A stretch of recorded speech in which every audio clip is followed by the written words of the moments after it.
Okay, fellas, welcome back to Dad's Garage. Been silent for a while. Hasn't been much to do. I do have those two shorts of the grills. Finally got those grills within my hands. They were customer orders, so we will be posting those soon. All right, today, here's what we're working on. So we've been hearing a rattling sound from the front. Wasn't sure what it was. Wow, we obviously know what it is now. All right. So first, jack your vehicle up.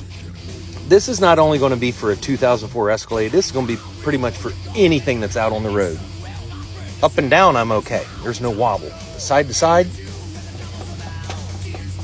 yeah, I think all you intelligent people know what that problem is. Let's get under here and see. All right. Oh, there we go. Tie rod in. Look, that's all. That booting's all split, but look at that. Once we get this disconnected, we're going to show you exactly what could have happened to you if you kept driving this. Okay? This could have been really bad. Be back in a sec. And as always, we got to take care. I'm telling you what, look at these. These sweat beads are getting on my nerves. All right, we got to take care of our tools, right? So first, you want to lube that up. Just a couple drops before you start impacting on the tire. All right, so right here, we are going to degrease this, okay?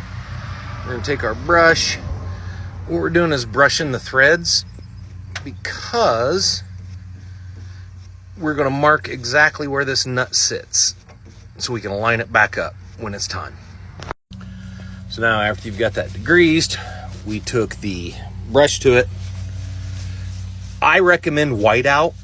However, I do not have whiteout, so what I'm gonna do is make a mark with my silver Sharpie.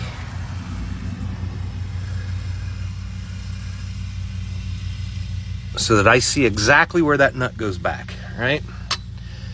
Then we've got the adjustable wrench to loosen it because I couldn't find my end wrench that fit it. Loosen that up just a little bit. Okay, after that's marked, we just did like 2 turns on that. This is the nut you want to loosen. They're supposed to have a cotter pin in there. Huh. Not sure where mine went. That's a mystery. All right, let's remove that nut.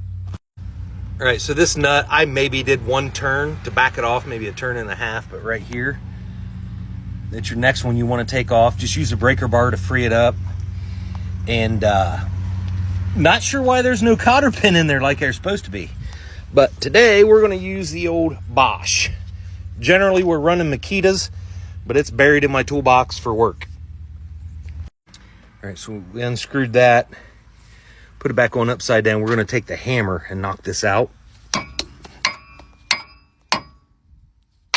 You're going to have to put the phone down because I can't aim very well. All right, be right back.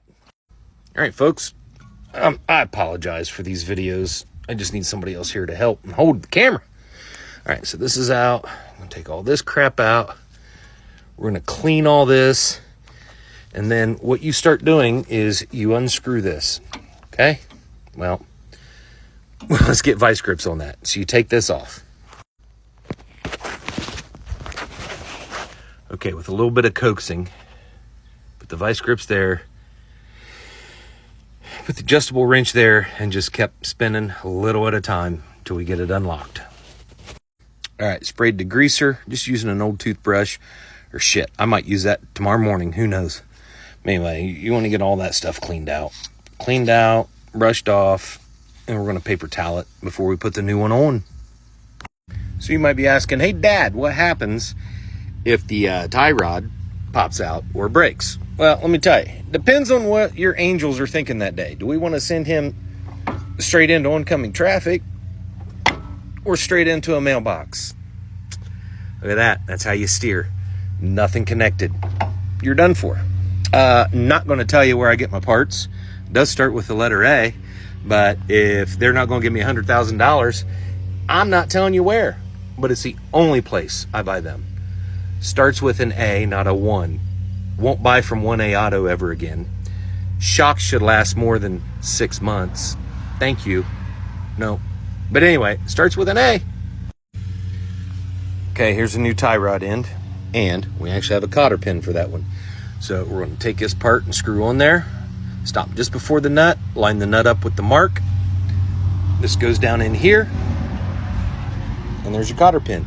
It seriously is this simple, guys. It really is. I would really like to know if anybody went and got an estimate from a garage. Just go in there and say, hey, I need a tie rod end replaced on my vehicle. And watch them say, $300. Really? Bought the part for $51.99. All it takes is time. How valuable is your time? This literally should take about 15 minutes. Don't forget your grease. Pop that bad boy down in there, then tighten the nut up. Don't forget your tire, and you are done.